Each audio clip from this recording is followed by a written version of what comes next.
네, 반갑습니다. 시청자 여러분. 오늘도 이슈더 라이브 이충근 박사님과 함께 진행하겠습니다. 박사님 반갑습니다. 네, 안녕하세요. 네. 박사님, 예. 어제 이제 베이징 올림픽 개최해서 지난주 개최를 해 가지고 네네. 하고 있는데 어제 쇼트트랙 혹시 보셨나요, 박사님? 아니 나는 그 텔레비로는 안 보고 예, 그 예. 유튜브로 이제 그 텔레비들 올라온 걸 봤는데 예, 예. 진짜 좀 황당하다는 생각이 막 들더라고요. 화딱지가 나 가지고요. 야, 이거는 뭐 네. 그 중국이 그렇지 않아도 반치광 네, 네, 맞습니다. 뭐 그러니까 그런 책들이 아예 나와요. 어. 중국의 세계 전략 뭐 무법 이렇게 어. 나온다고. 롤리스 뭐 이런 식으로. 그러니까 저는 중국 딱 하면 생각하는 게 약간 카피의 나라, 이미테이션을 짝퉁, 굉장히 짝퉁. 굉장히 잘 만들고 다 막 뭐 하니까 그렇죠. 다 갖다 쓰고 그리고 그러면. 우리 문화도 자기네들 거였다고 우기고 그러면 그런 좀 부정적인 이미지가 너무 많아가지고요. 그런데 이번에 올림픽 하는 거 보고 그렇죠. 이게 올림픽 정신인가 하는 그렇죠. 생각이 들더라고요. 예, 완전히 올림픽 네. 정신, 스포츠 정신이라는 거가 없고 네, 그 내가 몇 년 전에 그 정말 조그만 꼬마들 한 5살도 안 된 애들이 네네. 그 수용소 같은 데 들어가 가지고 훈련을 받는데 걔네들이 나중에 올림픽 대표 선수로 크는 중국 애들이래요. 그러니까 어렸을 때부터 네네. 그리고 뭐 가서 참여하는데 스포츠는 의미가 있다라고 할 정도로 그 참여 그 자체가 중요한데 중국은 뭐 메달 개수로 치니까 네네. 자기네가 1등 해야 되니까 뭐 이런 식으로 너무 반칙이 심하다는 그리고 또 너무 눈에 띄는 그 눈에 띄는 부정이죠. 그러니까 네네, 중국 맞습니다. 선수들 올림픽 금메달 주려고 네네. 뭐 우리 선수들은 뭐 다 탈락했더라고 보니까. 맞습니다. 네. 예, 이거는 뭐 국제 사회에서 그 정도 책임 있는 나라가 그 정도 큰 나라가 그렇게 무책임하게 행동한다는 것은 뭐 있을 맞습니다. 수가 없습니다. 4년 동안 피땀 흘려 노력한 선수들의 꿈과 희생이 단 한순간에 물거품이 돼서 돌아가는 이런 이상한 올림픽을 바라보면서 그렇죠. 자국민들도 막 조롱 섞인 이야기로 눈 뜨고 코베이징이다 뭐 이런 말들도 하고 있고 그러면. 네, 정말 그 우리나라 선수들뿐만 아니라 네네. 그 뭐 노르웨이 선수들 뭐 또 뭐 저쪽 서부 유럽 나라 선수들이 어떤 선수는 그 뭐 코로나가 양성이라고 그래가지고 네네. 격리를 당했는데 자기 굶어 죽을 것 같다고 얘기하는 거라 너무 반찬도 맛없고 말이지 맞습니다. 밥도 불실하고 죽다 살아왔다 막 이런 뭐 표현도 이런 보기도 식으로 막 했습니다. 얘기하고 네. 그래요. 그러니까 이런 것들이 네네. 참 무책임한. 예. 박사님 그러면 중국이란 나라는 어떤 세계관을 가지고 있기 때문에 맞아요. 이렇게 행동하는 걸까요? 우리가 그 중국의 네. 행동을 알기 위해서 우리가 중국 역사를 공부할 필요가 있습니다. 그리고 중국이 네네. 옆에 있는 나라를 어떻게 대우하는지를 알기 위해서 중국의 국제 정치 관점 이런 것을 이제 볼 필요가 있는데 한 몇 년 전에 중국이 이제 옆에 있는 나라들한테 막 작은 나라들을 윽박지르는 것을 보고 그 미국 학자 한 사람이 우리 그 세미나에서 만났는데 자기는 너무나도 중국의 행동을 이해를 못 하겠다는 거라 자기가 이렇게 모범을 보이고 네네. 그리고 쓰다듬어 주면은 옆에 있는 작은 나라들이 뭐 중국이 경제가 커졌으니까 네. 도움 받으려고 알아서 이렇게 알아서 잘해 줄 텐데 왜 이렇게 그 윽박지르느냐. 네네. 그래서 내가 그 중국의 세계관이 서구식 세계관하고 본질이 하나 다른 거가 있다. 그거를 이해를 해야지 미국 사람들이 중국을 잘할 수 있다라고 이제 그 설명을 해주는데 네네. 제가 사실 이 박사학위 논문이 네. 중국적 국제 질서 하에서의 전쟁에 관한 연구. 그러니까 중국은 세상을 어떻게 예. 보고 중국은 언제 전쟁을 하고 중국에서 전쟁이라는 것이 무슨 의미를 가지고 있느냐라고 네네. 뭐 이런 걸 분석했는데 중국 사람들은 그 언제 평화가 오느냐가 서양 사람들하고 달라요. 서양 사람들은 힘이 큰 나라나 작은 나라가 전부 다 적어도 네네. 법적으로 동등하게 대우될 때 그 음. 사회는 평화스러운 사회가 된다. 그래서 로마 같은 데서 보면은 네네. 로마 황제하고 로마 장군하고 할 때 서로 얼굴 쳐다보고 있잖아요. 예예. 중국 장군이 중국의 황제 얼굴 쳐다보는 영화 봤어요? 그런 거 없어요. 네요. 무슨 느낌인지 알 것 같습니다. 중국은 신하가 네네. 황제의 얼굴을 정면으로 쳐다볼 수가 없게 돼 있습니다. 그래서 중국은 뭐냐면은 그 위계 질서 맨 꼭대기에 황제가 있고 네네. 그 밑에 이제 뭐 쭉 계급 있죠. 아버지가 있고 아버지보다 엄마가 밑에 있는 거예요. 그리고 아들이 있고 예. 맏아들이 있고 맏아들 밑에 동생이 있는 거라. 이렇게 그 위계 질서가 돼 있을 때 네네. 그리고 그 위계 질서에 해당되는 행동을 알아서 할 때, 그러니까 동생은 동생답게, 네네. 형은 형답게, 아버지는 아버지답게. 네네. 그럴 때 인간 사회에 평화가 있다라고 보는 거예요. 그런데 그것이 국제 정치에도 적용된 것이 네네. 한 나라 때부터입니다. 한 나라. 아. 그래서 한 나라 때부터는 옆에 있는 나라들한테 네네. 너가 나보다 밑에 있는 나라라는 것을 스스로 인정을 하고 네네. 그걸 보여라. 그럼 너와 나 사이에는 평화가 있는 거야. 그게 이제 조공제도, 책봉제도. 네네.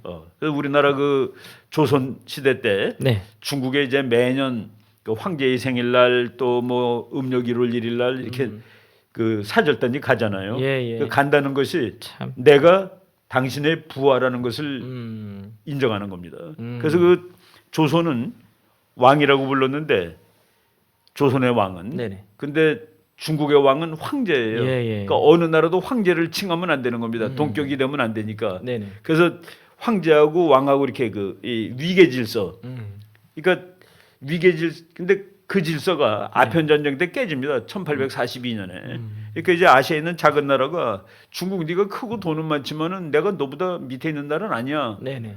라고 하니까 구벅지르는 거예요. 음. 그래서 그 중국식 관점은 네네. 그 위아래를 정확히 해라. 위아래를 정확히 해. 네네. 그러면 너하고 나 사이에는 평화가 있는 거야. 라고 하는데 미국은 조그만 나라한테 그래 네가 나보다 힘은 약하지만은 너나 나나 격은 동격이야. 라고 얘기를 해주는 겁니다. 근데 보면 중국 같은 경우에는 그 위계 질서에서 본인들이 항상 자기가 항상 위야. 예, 위에 있는 것 같습니다. 왜냐하면 누가 봐도 전 세계에서 지금 패권 국가는 미국인데 그렇죠.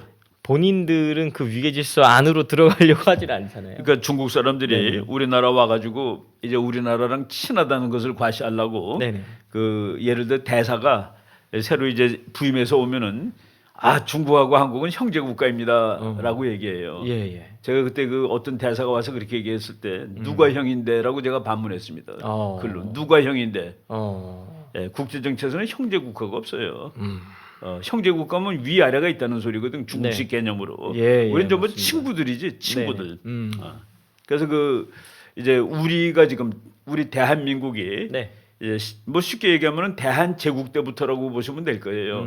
100년 이상 우리는 평등한 국제 질서에서 살고 있는 거라. 네네. 그런데 중국이 한국을 자기네식 유교적, 위계적 네네. 국제 질서에 밑에 있는 나라로 자꾸 대접을 하는 거예요. 근데 거기를 거부하면은 시비를 거는데 우리나라 최근의 정치가들이 네네. 그거를 거부를 안 하다 보니까 완전히 이제 가지고 노는 겁니다. 야, 너하고 나는 동급이야. 네. 나도 독립국이고 너도 독립국이야. 너는 더 이상 나의 윗나라가 아니야. 라는 것을 중국한테 인식을 못 시켜주고 있는 거죠. 한국 사람들이. 그러니까 아직도 중국에서는 사실 대한민국을 자신들의 어떤 속국 정도로 생각하는 사람들이 굉장히 많이 그렇죠. 있잖아요. 근데 지금 중국이 전통적인 속국이 조선하고 월남인데 예, 월남에 예. 대해서는 더 이상 그렇게 생각을 못 해요. 월남 사람들은 어느 정도냐 하면은 예. 중국이 1979년 일이에요. 중국이 그 침략을 해왔습니다. 그때 월남 사람들은 맞서 싸워서 이겼어요.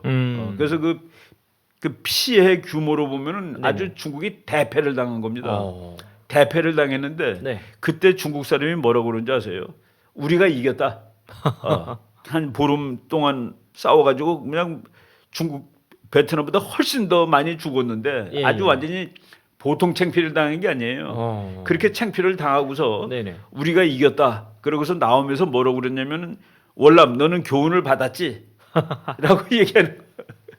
그러니까 중국이 그렇게 그런 식으로 전쟁을 하는 거예요.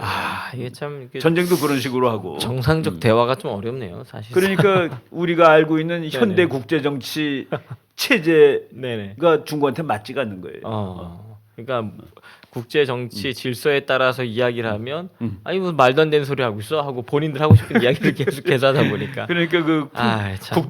국제 사회가 평등한 사회다. 네네. 물론 이제 힘은 평등하지 않아요, 그죠? 네, 뭐 강대국이 있고 약소국이 있는데 그렇지만은 그 평등이라는 거가 유행가 보면 알거든요. 전부 다 한 표라. 맞습니다. 전부 다 한 표고. 맞습니다. 그리고 네네. 아무리 작은 나라도 가서 막 소리 지를 수 있어요. 그게 현대 국제 정치거든. 맞습니다. 근데 중국은 그 중국식 국제 질서에서 못 벗어나고 있고 아. 그리고 힘이 좀 세진다면은 특히 이제 옛날 거가 다시 나타나는 거예요. 옛날 내가 참. 1000년 동안 우리가 1등이었지 하는 그 잘못된 관점. 예. 지금 한국은 더군다나 일본은 중국보다 밑에 있는 나라가 아닙니다. 중국 옆에 있는 나라지. 예, 맞습니다. 참. 이번 올림픽을 통해서 또 그런 모습들이 이렇게 드러나고 있어서 참 그런 행동이 안타깝습니다. 그러니까 이제 내가 이제 학교에서 중국식 국제 질서 가르치면은 지금도 그런 질서가 있을까요라고 학생들이 반문하는데 네네. 그게 요새 더 강해지고 있어요. 참 되려 중국의 이런 행태가 우리 대한민국의 젊은 친구들에게 좋은 교훈과 메시지를 주고 있는 것 같아서 또 그 점은 좋은 것 같습니다. 그렇죠. 우리 이제 국민들이 중국의 본질에 대해서 이제 이해를 잘 하는 계기가 될 겁니다. 네. 아니 한복을 자기 거라고 그러고 얘 쫓고 있으면 한글도 자기 거라고 그럴 판이에요. 김치까지도 다 갖다 김치도 써가지고요. 자기 거라며. 맞습니다. 참 빨리 올림픽에서 피땀 흘려 수고한 우리 선수들이 네. 바로 잡히긴 어렵겠지만 그래도 어떻게 좀, 지금 뭐 네. 심판에 대해서 이제 그 항의하겠다고 뭐 그렇게 나오는 것 맞습니다. 같아요. 뉴스로 네. 보면은. 근데 뭐 잘 되겠습니까? 맞습니다. 참 어거지 부리는 나라인데. 아직도 보면 중국에서 올림픽이나 이런 체육 이런 행사들이 아직 몇 개가 더 남아 있더라고요. 몇 년 뒤에 또 그래서 계속 남아 있어 가지고 중국이 그 나라의 그 명예를 위해서 뭐 예, 큰 예. 거를 많이 유치를 했습니다. 근데 이거 참 걱정이 너무나도 큽니다. 이거 진짜. 그래서 대한민국만 피해 보는 게 아니라 전 세계 사람들이 다 피해를 보고 있어 가지고 그러니까 이제 지금 뭐 그 뉴스에 나오는 거 보니까 4년 전에 평창 올림픽 네네. 바로 앞에 동계 올림픽이거든요. 예, 맞습니다. 예. 그거 할 때 전 세계 사람들이 그 다 개막식 다 보고 그러는데 그 개막식 TV 시청률이 이번에 베이징 올림픽은 평창의 절반도 안 된대요. 그러니까 뭐 완전히 망한 올림픽이죠. 맞습니다. 그리고 올림픽 있기도 전부터 벌써 보이콧이 있었잖아요. 각 국가별. 그래서 이제 네네. 그 뭐 일단은 그 선수단을 파견하지는 않았지만은 그 이제 그 국가들의 각 국가들의 그 네네. 임원들 뭐 대통령들이 보통 가잖아요. 네네, 그죠? 맞습니다. 현직이 안 가면 전직 대통령이라도 가고 그러는데 요번에 절대로 그 뭐 이제 안 간 나라들이 많습니다. 뭐 네네. 일본, 그 서방 측 민주국가들은 다 안 간 거예요. 여기 지금 박사님 말씀하신 그 기사가 좀 떴는데. 그렇죠. 40몇 %인가 봤다고 나오더라고. 네, 평창 때의 절반도 안 봤다. 미서 베이징 올림픽 개막식 흥행 참패 딱 떴네요. 그렇죠. 지금 미국 사람들은 네. 베이징 올림픽을 제노사이드 올림픽이라고 합니다. 제노사이드라는 게 인종 학살이라는 뜻이거든요. 인종 학살 올림픽을 왜 보니 하는. 이야, 참 그래서 맞습니다. 그 선수들도 가면 안 된다고 주장한 정치가들도 많이 있었어요. 선수들도 하면 안 된다. 그러니까 뭐 미국의 그 유엔 대사했던 니키 헤일리 같은 사람은 선수도 보내면 안 된다고 그랬습니다. 진짜 이거 참 어떻게 해야 될지 참 걱정입니다. 저거 또 올림픽이 어떻게 끝나고 어떻게 또 평가가 될지 좀 걱정입니다. 다음은 이제 어제 계속 기사로 이게 지금 미국과 러시아, 우크라이나 관련된 이야기들이 계속해서 갈등과 긴장과 고조로 이어지고 있는 듯한 기사들이 그러니까 쏟아지고 말이에요. 있거든요. 그러니까 말이에요. 그래서 어제 또 나온 기사를 좀 살펴보면 벨라루스 대통령이라고 합니다. 루카셴코 미국이 우크라이나 전쟁으로 몰아넣고 있다. 이런 이야기를 하면서 몇 가지 기사를 좀 더 찾아보니까요. 만약에 전쟁이 나면 5만 명 이상이 이제 사망한다. 이런 무시무시한 기사들이 막 올라오고 있더라고요. 선생님 그래서 이런 내용들을 조금 더 팩트 체크를 할 필요가 있지 않을까 싶어서 제가 그렇죠. 여쭙고자 준비를 했었거든요.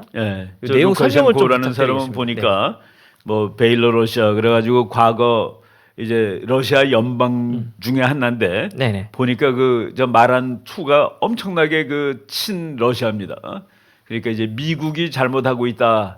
미국이 우크라이나를 전쟁으로 몰아넣고 있다라는 식으로 얘기를 하는데 네. 뭐 이거는 우리가 그 종합적으로 평가를 해야 되는데 우크라이나가 그 우리가 알듯이 이렇게 생각하면 안 됩니다. 우크라이나가 러시아 앞에 있는 얌전하고 착하고 힘없는 나라인데 네네. 러시아라는 깡패가 저 나라를 다시 점령하고 못살게 군다라고만 보면 안 되는 거가 그 우크라이나가 너무 복잡한 나라예요. 우크라이나의 이 땅 우크라이나가 작은 나라가 아닙니다. 우크라이나가 유럽에서 두 번째로 큰 나라예요. 땅 넓이로는. 어. 그러니까 러시아가 제일 크고 예, 예. 우크라이나가 아. 두 번째로 넓습니다. 네네. 그런데 땅 넓이는 두 번째로 넓고 그런데 군사력은 세 번째로 많은 나라입니다. 그러니까 유럽에서 군사력이 제일 센 나라가 러시아로 칩니다. 두 번째를 프랑스로 칩니다. 그리고 세 번째를 우크라이나라고 쳐요. 근데 이 나라가 군사력은 많은데 그 군사력이 단일적으로 효과적으로 활동을 전혀 못하는 나라입니다. 그리고 이제 군사력이 3위, 땅 넓이는 2등인데 이 나라가 유럽에서 꼴등해서 두 번째로 못 사는 나라입니다. 그러니까 이제 웃기는 거야. 그러니까 특이한 나라네. 네. 나라도 크고 예, 예. 그리고 그 나라가 유럽에서 밀을 제일 많이 수출하는 나라입니다. 네네. 그런 나라가 왜 이렇게 못 사니? 근데 정치가 엄청나게 부패한 나라고 국민들이 분열돼 있습니다. 예예. 그 중에서 이렇게 우크라이나를 이렇게 뭐 우크라이나가 둥그렇게 생긴 나라인데 절반 딱 자르면 이 반쪽은 러시아 편입니다. 우리 차라리 러시아 하고 싶어. 예, 그리고 언어를 러시아 말을 쓰는 거예요. 인구는 한 5분의 1이 러시아, 네네. 5분의 4가 이제 그러니까 저쪽 사람들 우크라이나 사람들 5분의 4는 유럽 편, 그리고 5분의 1은 러시아 편. 이런 식으로 국가가 쪼개져 있습니다. 예. 그리고 러시아 중에서 지금 우크라이나 중에서 제일 우리가 이름 들으면 알 수 있는 데가 크리미아 반도라는 데인데 네네네. 크림 반도라고 그러죠. 예. 그게 제일 이제 흑해 있는 반도인데 그거는 러시아가 2014년에 무력 점령해 버렸습니다. 그 점령할 때 누구도 도와주러 오지 않았어요. 그 서방 측 국가들이. 네네. 그래서 이제 크림 반도 저기 네. 보이네요. 띄워주세요. 지금 러시아 그 이쪽에 예예. 지금 이제 소련 그러니까 이제 러시아군이 지금 한 10만 명 병력이 언제든지 침입 준비할 수 있는데 네. 우크라이나 그냥 대강 생각해서 한 반 잘라 가지고 예. 이쪽 동쪽은 러시아 편이다라고 보셔도 됩니다. 그 그래서 정도로, 예.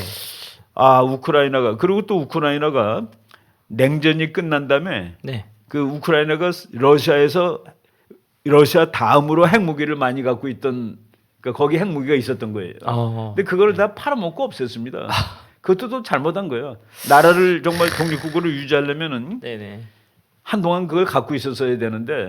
선생님 그럼 우크라이나 같은 경우에는 저게 정권 차원의 문제도 크다고 봐야 될까요? 부패한 정권? 그렇죠. 그러니까 국가가 하나가 아니다는 거예요. 단결돼 있지 못한 거예요. 네네. 우리가 러시아가 들어오면은 네. 목숨 걸고 싸우겠다라는 국민이 다가 아니다는 그 얘기입니다.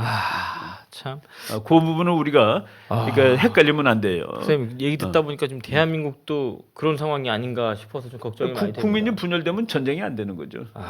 북한 내려와도 북한이랑 편먹고 대한민국 전복시키려고 하는 그렇죠. 세력이 상당히 있을 것 같아서 걱정이 조 많이 지도에는 됩니다. 우리가 안 나오지만은 네네. 저기서 조금 더 서쪽으로 가면 오스트리아라는 나라가 있습니다. 오스트리아. 예예. 오스트리아라는 나라는 독일이 네. 전쟁을 안 하고 점령을 했습니다. 2차 대전 때. 예예. 그때 점령을 할 때 우리는 혹시 그 영화 봤나요? 사운드 오브 뮤직이라는 영화. 네네네. 거기 보면은 오래전에 나온 그 주인공이 네네. 그 오스트리아 헝가리 제국의 해군 대령입니다. 네네. 근데 그 사람은 이게 무슨 우리 집에 독일 깃발이 걸려 있어 가지고 독일 막 찍고 그러잖아요. 예예. 그때가 바로 이제 그 독일이 네. 오스트리아를 합병할 때인데 아. 오스트리아 국민 상당 부분이 찬성했습니다. 그러니까 국민이 네네. 그 오스트리아 애국자가 있고 뭐 네네. 독일이 갖고 가면 어때 이런 사람들이 있었고 그런데 적어도 한 5분의 1 정도 네네. 인구상으로 5분의 1 정도는 뭐 러시아가 돼도 되는 거 아니야? 뭐 우리 말도 어차피 러시아 말 쓰고 네네. 러시아가 되면 그래도 강대국인데 뭐 이런 사람이 있을지도 모르죠. 그런 부분까지 네네. 그래서 저는 이 싸움에서 미국이 좀 승리하기가 어렵다라고 생각하는데 지금 폴란드에 미군 가 있거든요. 예예. 폴란드에 미국 가 있는 거 가지고 우크라이나를 러시아가 침략하는 건 못 막습니다. 우크라이나에 미군이 들어가 있어야지 막을 수 있는 것이죠, 사실은. 네네. 지금 뭐 미군 8,500명 뭐 어디 간다고 그러는데 어디에다 배치할 거냐에 대해서 지금 결정이 안 돼 있습니다. 그러니까 동부 유럽에 배치한다는 말만 있는데 동부 유럽 폴란드에 어디야? 뭐 벨로루시아? 벨로루시는 안 될 것 같아요. 당연히 안 되겠지. 그래서 그리고 또 문제가 독일, 네. 프랑스가 미국 편을 이렇게 열렬하게 들진 않습니다. 왜냐하면은 맞습니다.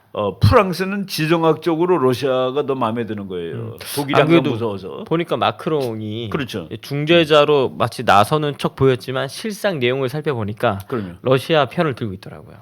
그 옛날에 독일 통일할 때 예, 예. 그 프랑스 정치가들은 그 말까지 했습니다. 우리는 필요하다면 러시아하고 동맹 맺겠다고. 그러니까 그 참 지도를 이게- 보시면 알아요. 예, 예, 예. 그러니까 프랑스 옆에 독일 있고 네네. 그 옆에는 약소국들이 있고 그다음에 강대국 러시아가 있거든요. 그러니까 프랑스는 독일을 막기 위해서 러시아랑 친한 게 좋다라는 지정학적으로. 그런 지정학적 그 예, 예. 관점을 가지는 거죠. 그러니까 국제 정치라고 하는 게 진짜 이게 지정학적인 영향을 많이 받는 것 그렇죠. 같습니다. 지리가 아주 예. 필수적입니다. 그러니까 대한민국도 사실 그렇죠. 미국이라고 하는 머나먼 나라에 떨어져 있는 동맹국이 있다는 게 사실 굉장히 탁월한 동맹이라고 그렇죠. 들었는데 그러니까 멀리 떨어져 있는 동맹국은 그 나라 땅덩어리를 전략적으로 보지 자기 거라고 네네. 감정적으로 이거 내 거야라고 인식하지 않거든요. 예. 그런 측면에 있을 때 이런 국제 정치를 볼 때 아 이런 지리적인 영역도 굉장히 저거 중요하구나. 지리 보면은 네네. 저거는 우크라이나를 두고 나토하고 러시아하고 미국이 다투면 누가 이길까? 지정학적으로는 러시아가 100% 이기는 겁니다. 네, 그러면 지금 만약에 미국이 네. 8,500명을 뭐 이렇게 파견을 한다 뭐 이런 얘기가 나왔었잖아요. 근데 8,500명 가지고 들어가서 이게 싸움을 일단 할 싸우면 안 되고 싸우면 안 되고 네네. 그리고 미국이 네. 강대국하고 전쟁을 마지막으로 한 것이 한국 전쟁 때입니다. 이제 어느 시대별로 강대국이 있잖아요. 강대국이라고 지칭되는 나라들이 있는데 양쪽 전쟁하는 그러니까 전쟁은 둘이 하는 거니까 네네. 그 둘이 하는데 한쪽에 전부 강대국이 한 나라도 포함되어 있는 전쟁을 이 강대국 전쟁이라고 학자들이 얘기하는데 네네. 그러니까 미국은 전쟁을 엄청나게 많이 했죠. 한 편에 서서. 네네. 그런데 미국의 반대쪽에도 강대국이 싸운 적은 6.25 때 중국이 들어온 것 외에는 없어요. 그래서 그 미국이 저기서 러시아랑 전쟁을 벌일까? 저는 아마도 못 벌일 거라고 봅니다. 그래서 그 외교로 하게 되면 러시아가 이길 거라고 저는 보는 편이에요. 네. 아 그러면 여기서 지금 미국에서 또 네. 이제 이런 얘기가 나왔는데요. 중국을 향한 어떤 경고의 메시지였는데 러시아 만약에 이 중국을 또 러시아를 도와주려고 한다면 그렇죠. 중국 너네 이제 가만두지 않겠다. 또 어떤 대가를 치르게 될 거다. 예. 그런 기사가 또 나왔어요. 네. 미 안보보좌관 중국 러시아 제재 때 지원하면 대가를 치르게 될 것이다. 예. 이것도 설명을 조금 부탁을 드리겠습니다. 네, 그저 네. 안보보좌관이 우리가 그 얘기했던 사람인데 저 사람이 진짜 그 이스라엘 사람입니다. 네, 설리번. 이름이 네. 제이콥, 야곱이에요. 아, 예, 야곱. 야곱. 앞 이름이 야곱이고 예. 가운데 이름이 예레미야입니다. 아, 네. 그러니까 우리가 야곱, 야곱, 예레미야, 설리반이라. 예. 그러니까 뭐 미국식으로 읽으면 제이콥, 제레마야, 설리반 이렇게 돼 있는데 예.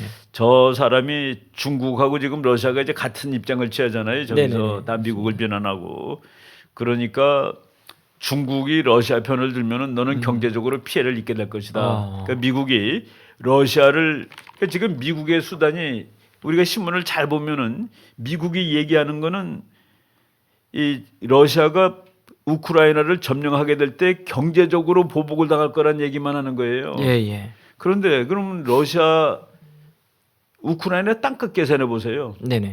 우크라이나 땅값만큼 경제적으로 손실을 입으려면 얼마나 많은 경제 손실을 미국이 가해야 될까 하는 그런 생각이 드는데 네. 뭐 중국이 러시아 편을 드니까 자기네들은 경제 제재를 할 텐데 거기에서 중국도 피해를 입을 거다. 그러니까 도와주지 말라라고 이제 얘기를 하는 거죠. 그러면 이렇게 이제 안보 보좌관이 중국을 향해 이렇게 견제 메시지를 던졌을 때는 네. 사실 전쟁을 염두에 두고 있다고도 볼 수 있을까요, 박사님? 그러니까 저런 이제 메시지를 전쟁이라는 통해서? 거가 네네. 뭐 이제 전쟁을 정의하는 거가 또 이제 국제 정책이 어떻게 전쟁을 정의하느냐가 있습니다. 예. 우크라이나 군대가 이제 러시아가 덤볐을 때 같이 싸움하면은 그리고 1,000명 이상 죽으면은 그걸 전쟁이라고 칩니다. 그러니까 네네. 100명 죽은 건 전쟁으로 안 쳐요. 그렇구나. 학자들이 기준이 예. 1,000명 이상 전사자가 발생한 두 정치 체제의 싸움. 근데 그러니까 그 전쟁이 되겠죠. 그 우크라이나가 1,000명 네네. 이상 전사자 낼 겁니다. 분명히 만약 아. 전쟁을 하게 되면은. 와. 그런데 그때 네네. 미국이라든가 네네. 나토가 들어와서 도와주느냐가 문제인데 저는 못 도와줄 거라고 자꾸 보게 됩니다. 아, 그렇구나. 그래서인지 우크라이나 쪽에서는 또 이렇게 이야기를 하더라고요. 전쟁보다는 이게 외교로 이 상황을 조금 정리할 가능성이 우리는 크다고 본다. 그렇죠. 우크라이나 입장에서는 그렇죠. 이렇게 입장을 발표를 했더라고요. 그 기사도 있는데 기사를 한번 띄워주시면 감사하겠습니다. 네, 이런 이야기가 좀 나왔더라고요. 우크라이나 전쟁보다 외교적 해결 가능성이 더 크다. 네, 네. 그 외교적 해결 가능성이 뭐 여러 가지가 있을 텐데 네, 일단은 그 푸틴 대통령이 원하는 거는 네. 우크라이나는 절대로 나토에 들어가지 말 것. 그리고 더 이상 나토를 확대하지 말 것. 나토로 들어가면 또 이게 러시아랑 경계선이 붙어버려서 그러니까 부담스러운 나토하고 게 있는 거 러시아하고 아니겠습니까? 경계선이 직접 붙는 거는 절대로 안 된다는 그런 얘기죠. 우리는 그 일단 완충지대가 필요하다. 예. 완충지대가 필요한데. 어. 근데 우크라이나는 나토에 들어가야지 자기네가 이제 안심이 되는 거거든요. 러시아로부터. 그렇구나. 네. 그러니까 이게 참 이러지도 못하고 저러지도 못하는 건데. 네네네. 그래서 뭐 그런 말이 나오긴 벌써 나오더라고요. 우크라이나는 절대로 나토에 들어가지 않는다라고 약속을 해주면은 네네. 그 러시아가 당분간 참을 수 있겠죠. 그러면 우크라이나의 어떤 결단에 달린 문제겠네요, 쌤 사실 이게. 그렇죠. 우크라이나는 네네. 그러니까 그 뭐 작은 나라가 저래서 그 엉성 그 투키디데스라는 정말 2,400년 전에 네네. 그 역사책 쓴 사람이 그렇게 쓴 거예요. 강대국은 자기가 원하는 것을 획득할 수 있고 약소국은 힘이 약하다는 사실 때문에 고난을 당할 수밖에 없다. 자기가 당해야 될 고난을 당할 뿐이다. 뭐 이런 그 슬픈 이야기가 있습니다. 네네네. 근데 그 슬픈 이야기가 진리죠. 진실. 네네네. 뭐. 강대국은 원하는 바를 얻고 약소국은 힘이 약하기 때문에 당하는 고통을 당할 뿐이다. 시대가 변해도 뭐 변함없이. 그게 세계가 변해도 네네.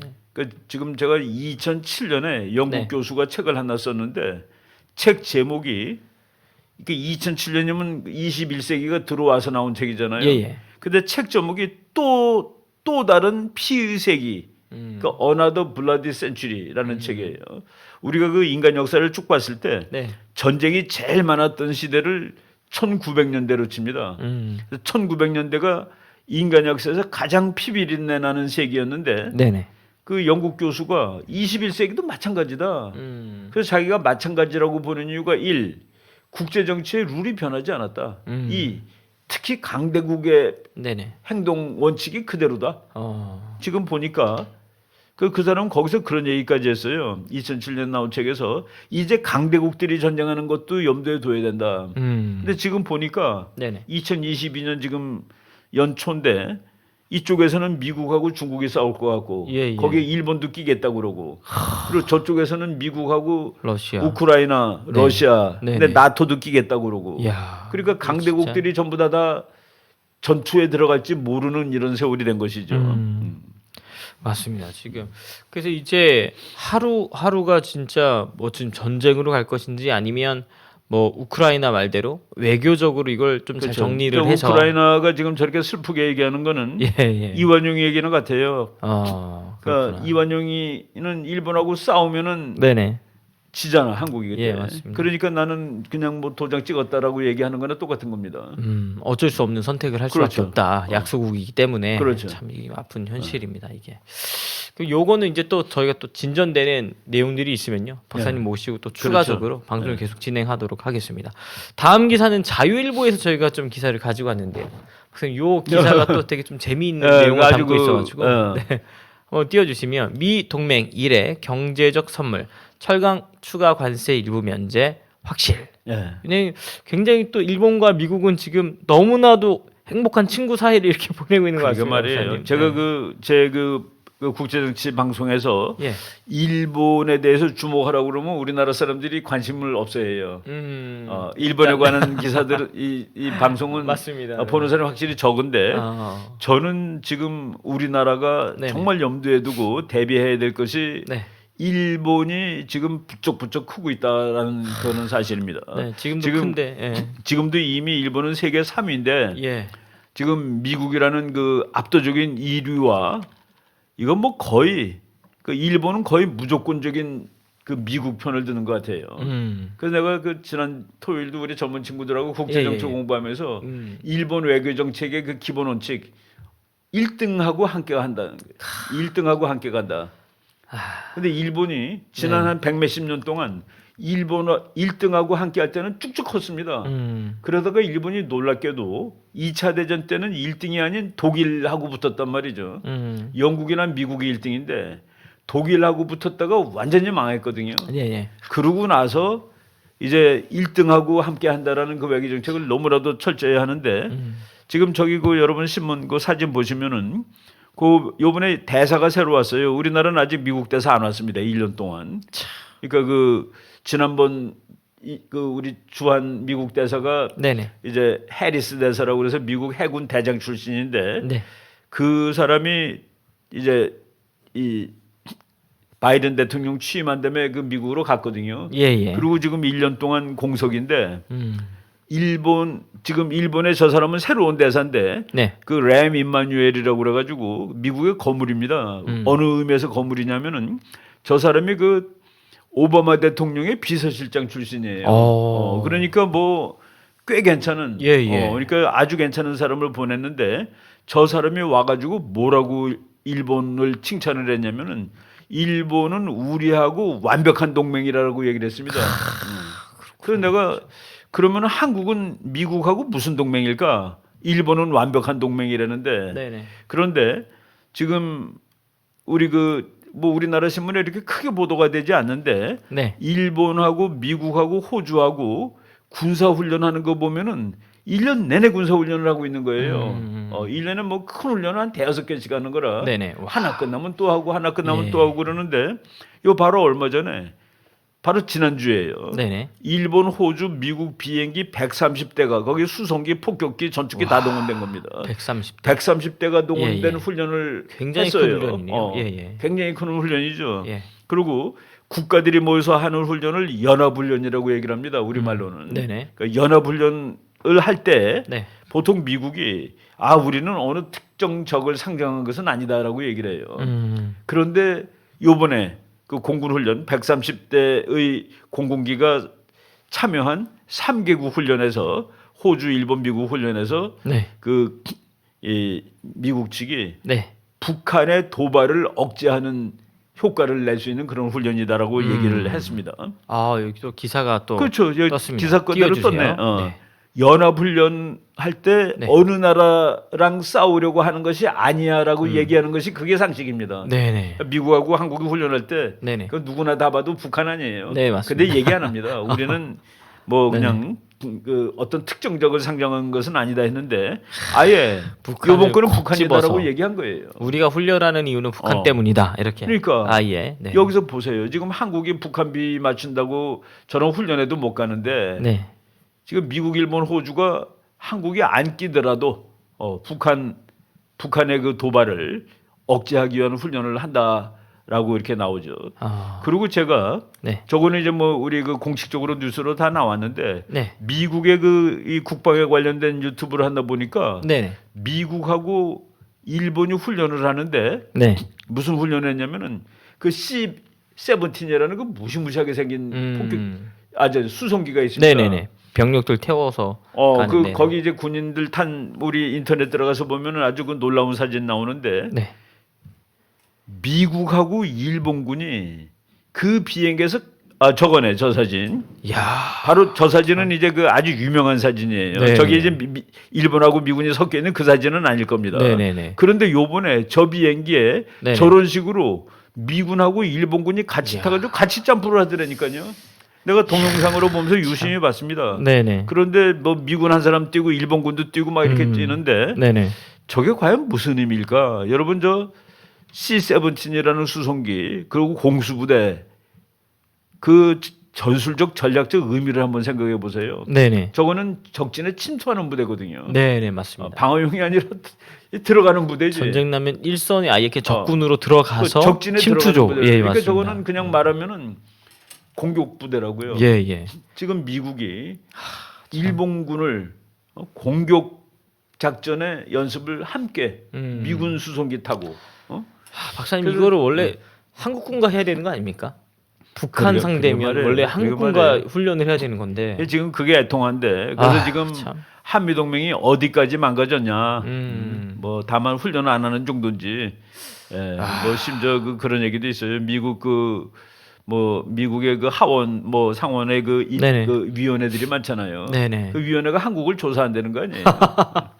아유, 근데 지금 일련의 행태를 보면 조사할 만하지 않습니까, 박사님? 그렇죠. 그러니까 예. 그 우리 뭐 박상학이라고 탈북자 중에서 네네네. 아주 유명한 그 인권운동가 예. 그분이 지금 북한에다가 이 삐라 날렸잖아요. 네네네. 풍선. 맞습니다. 그거를 못 날리게 하고 날릴 경우에 전부 다 범죄자로 벌금 처벌하겠다는. 내리고 예 맞습니다. 그것이 그 북한 사람들한테 알 정보를 우리가 세상을 알 권리를 우리가 이제 행사하고 있는 건데 그거를 하는 것을 범죄 취급했다는 것을 미국에서 인권위원회에서 탐 란토스라는 맞습니다. 인권위원회가 예, 있습니다. 아주 예. 유명한. 거기서 한번 수사하겠다는 그런 말까지 나오고 그분도 있는 상황이에요. 유태인이시죠. 박사님. 그렇죠. 그분은 오스트리아인가 유태인이고 미국의 국회의원을 오래 한 사람인데 세계 인권 문제에 아주 깊이 권위자로 예. 개입했던 사람이기 때문에 그래서 맞습니다. 미국 하원의 인권위원회 이름을 그 사람 이름을 딴 겁니다. 그 톰 란토스 위원회라고 돼 있는데 맞습니다. 그게 인권위원회예요. 예. 거기서 지금 한국이 그런 인권 이런 문제를 제대로 했는지를 한번 조사해 보겠다라는 얘기까지 나온 맞습니다. 이런 판국이 된 겁니다. 근데 그 당시에 전광훈 목사님에 대한 종교 탄압도 그런 것도 하나의 다 거기 어떤 들어가는 주제였더라고요. 거죠. 그러면 다 주제가 맞습니다. 되죠. 네. 예. 이번 정권이 이렇게 전광훈 그렇죠. 목사님을 비롯해서 저 북한 인권을 생각하지 않고 그러니까 이 훈련하는 모습만 보더라도 사실 그렇죠. 대한민국과 북한은 지금 휴전 상태임에도 불구하고 이걸 대한민국과 훈련하는 게 아니라 일본과 훈련하는 게 더 신뢰가 간다는 얘기 아니겠습니까? 그러니까 지금 저게 잘못하면은 네. 이제 일본의 우파들이 있어요. 예. 일본의 그 우파들. 그러니까 옛날이 그리운 사람들이 있습니다. 그 네. 침략 국가할 때 그 사람들이 이제 미국이 일본을 멸망시켜 놓고 네. 일본을 농업 국가로 만들려고 그랬습니다. 농업 국가. 이게 세면은 이게 전쟁하는 나라라는 그 인식이 있는 거예요. 기질 미국이. 자체가. 네. 이거 기질이 이게 완전히 이 정말 그 사무라이, 네네. 깡패 뭐 맞습니다. 침략 국가, 군국 뭐 이런 기질이 있어가지고 일본하고 독일을 사실은 미국이 농업 국가로 바꿔놓으려고 그랬는데 네네. 일본을 다시 2차 대전 수준의 강대국으로 만들어놓은 게 북한이에요.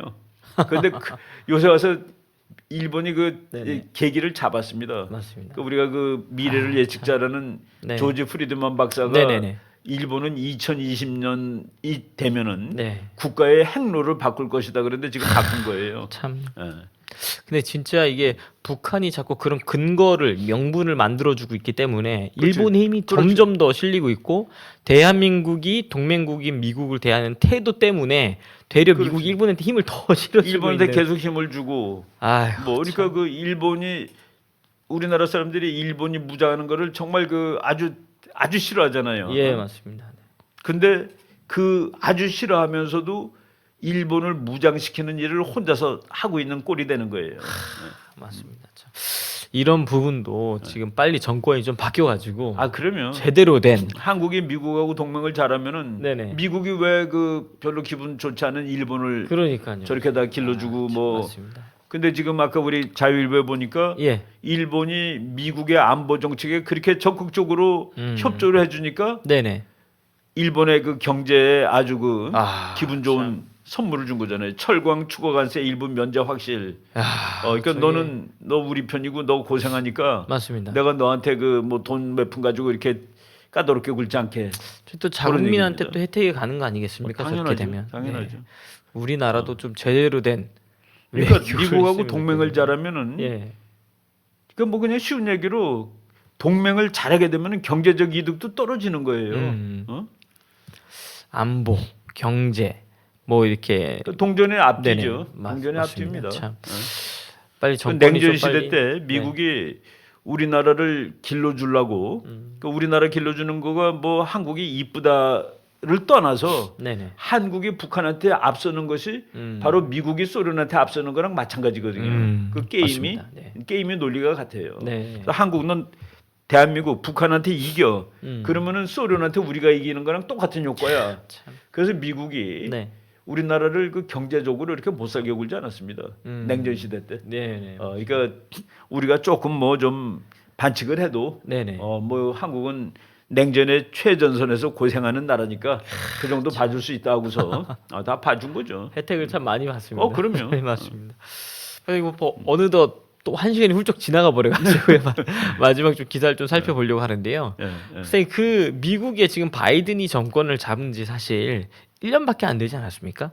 근데 예. 이번에 저도 요 설문 저거 내용 보고 박사님께서 보내신 내용 보고 좀 되게 황당하면서도 야 어떻게 이럴 수가 있냐라는 생각을 했는데요. 미국의 역대 최악의 대통령이 누구냐라는 그 질문에 미국 우리 시민들이 한 답변이라고 들었습니다. 설명을 좀 부탁드리겠습니다. 요게 그 보니까 내 폭스뉴스에서 이제 캡처한 건데 1월 말에 그 미국 사람들한테 조사한 거예요. 예.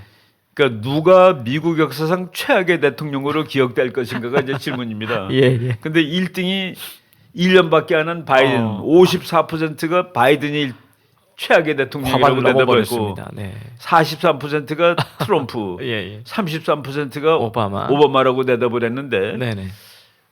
트럼프 대통령은 선호가 너무나도 분명히 갈려요. 호불호가 너무 호불호가 명확하기 너무 갈리는 때문에 사람인데 맞습니다. 네. 바이든은 전반적으로 싫어합니다. 민주당에서도 싫어해요 이제는. 그러니까 너무 못한다. 이거 왜 이렇게 못하냐. 그러니까 국민들이 네네. 잘하는 대통령은 간단해요. 주머니. 그렇군요. 주머니입니다. 네네. 미국 사람들은 그래요. 이 햄버거 값이 4년 전보다 내려가면은 네네. 좋은 그 대통령. 좋은 대통령. 햄버거 값이 올라가면 나쁜 대통령. 그리고 기름값. 네. 근데 지금 기름값이 엉망으로 올라가고 있고 아휴, 그리고 인플레가 미국 네네. 몇십 년 만에 지금 최고입니다. 그리고 보니까 아니 전 세계가 맞짱 뜨자고 덤비는 거라 중국도 맞짱 뜨자고 그러고 또 푸틴도 그러니까 그게 우리 맞습니다. 대통령이 잘 못해서 저렇게 힘이 없기 때문에. 힘이 없어서 저런 나라들이 덤벼드는 거야. 그래서 많은 라스무센 리포트라는 게 아주 유명한 데예요.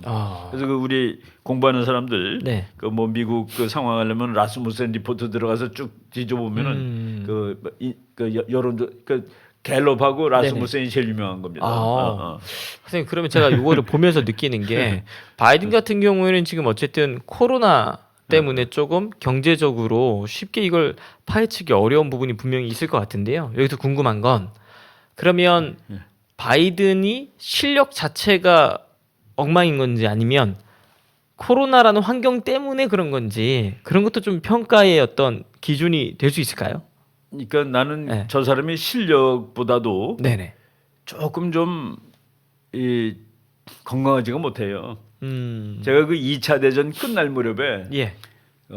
1945년 2월 달에 얄타 회담이라는 회담이 있는데 그 얄타 회담에서 미국의 루즈벨트 대통령하고 네. 소련의 스탈린이 만났는데 네. 그때 루즈벨트 대통령이 얄타 회담하러 갈 때 미국 관리들이 가지 말라고 그랬습니다. 대통령이 그 몸이 너무 건강하지 못해서 예. 가서 이 상황을 할 수가 없고 근데 이제 루즈벨트 대통령은 그래도 전쟁 2차 대전이 끝나면은 자기가 세상에 어떤 그 계획을 세워야 되겠다 해서 그리고 스탈린하고 협상하는 것이 좋겠다 해서 갔는데 네네. 휠체어 타고 간 거예요. 휠체어. 그러니까 막 힘들어. 네네. 그래갖고 뭐 보고서도 잘 못 읽어. 네네. 근데 그 스탈린은 그 루즈벨트 대통령의 팀이 얘기하는 걸 전부 도청을 다 해가지고 그 도청한 문서를 다 공부를 하고 그러고 와서 해가지고 그래서 얄타 회담 끝난 다음에 네네. 이게 뭐 이렇게 양보를 많이 해서 되는 거냐. 그래서 심지어는 너무 양보를 많이 해서 예. 어떤 사람은 저기 지금 소련의 간첩이 미국 대표단에 껴 있다는 말까지 했습니다. 예. 그러고 나서 두 달 있다가 돌아가셨죠. 너무 몸이 약한 대통령은 대통령 하면 안 됩니다. 미국처럼 그 큰 나라를 뭐 어느 나라나 마찬가지예요. 어쨌든 직무를 수행해야 되기 나는 때문에 그 예. 바이든 대통령이 네. 뭐 실력이란 외교 차원을 같은 떠나서, 거 네. 외교 뭐 그 미국 상원년을 수십 년 했으니까 예. 뭐 국제 정치에 대해서 뭐 잘 알지 않겠습니까? 부통령도 8년을 했었고 예. 그래서 세계 정치에 대해서 아는 사람인데 지금 그걸 하기에는 너무 그러니까 노쇠하다라고 볼 수 있어요. 노쇠. 네네. 그래서 그거 잘 못해요. 이렇게 우리는 텔레비 뭐 미국 거 이제 자주 보는 편이니까 네. 그 말을 하다가 단어를 막 까먹어. 음. 그래서 연결을 못해요 뒤로. 네네. 그러니까 그러면 안 되죠. 그리고 가끔 보면 엉뚱한 단어 선택을 해가지고 아, 말이 자기가 안 맞는 얘기도 미국 나오고. 부통령을 36년 했다고 그러고 부통령 8년 했는데 36년 했다고 그러고 뭐 어떤 트럭 공장 가서 이거 내가 옛날에 이거 운전했다고 그러고 아, 이 그런 거 그냥 막 좀 오락가락 하는 거죠. 대통령 직무를 어, 수행하는데 어떤 좀 그렇죠. 부담이 있을 정도로 아 그렇군요. 어. 그래서 지금 이런 설문조사 나온 것만 보더라도 네. 또 사실 미국은 대통령 선거 2번 나올 수 있잖아요. 이거 하고 나서 또 저 사람 자기 네. 또 나온다고 얘기했어요. 2024년에 또 나올 거라고. 그 지금도 연세가 꽤 많으신데 그때 어. 되면 지금도 이제 네네. 미국의 기록입니다. 현재 그 재임 많은 대통령 중에 최연장 현 80세를 넘은 대통령은 첫 번째예요. 그러니까 재임 중 80세가 된 첫 번째 대통령인데 네네. 조금 좀 저는 뭐 다음 지금 뭐 이미 미국에서 그 민주당에서조차 네네. 저 바이든은 사람을 아니다. 바이든 4년 후가 아니라 그보다 앞서서 뭐 그런 법들이 있어요. 대통령이 직무 수행할 수 없을 때 부통령이 이제 물려받는 네네. 그런 거를 할 거다라는 얘기가 벌써 많이 나옵니다. 근데 지금 보니까 그 지난주에 왜 네. 따님이 9시간 동안 기다려서 찍었던 그러니까 아니 사진. 대통령 관둔 사람이 네네. 더 인기가 그냥 너무 좋더라고요. 인기가 좋고 더 그냥 말을 많이 하고 그리고 정책적인 언급을 막 하는 거예요.